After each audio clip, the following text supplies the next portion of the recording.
Le monde de la gestion est en constante évolution. Avec cela, apparaissent de nouveaux principes, de nouvelles approches.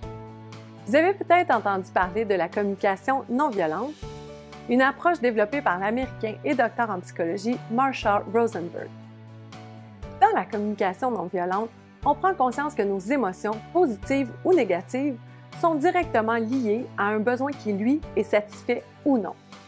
En déterminant le besoin qui est en lien avec l'émotion en temps réel, on est en mesure de mieux communiquer et de mieux se faire comprendre puisqu'on fait une demande qui est claire et précise. Par exemple, au lieu de dire « Hey, ça me frustre vraiment quand tu me demandes de faire du temps supplémentaire à la dernière minute.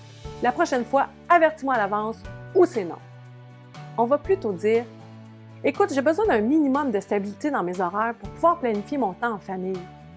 Crois-tu qu'on pourrait savoir 24 heures à l'avance quand je dois faire du temps supplémentaire? » Voyez, au lieu de parler d'un sentiment, on parle plutôt d'un besoin.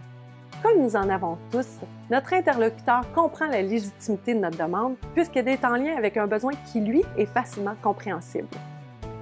La communication non violente réfère également à l'empathie, l'assertivité et l'authenticité, des ingrédients qui sont essentiels pour une communication efficace. Si vous avez envie d'en savoir davantage sur la communication non violente, contactez votre conseiller virtuel.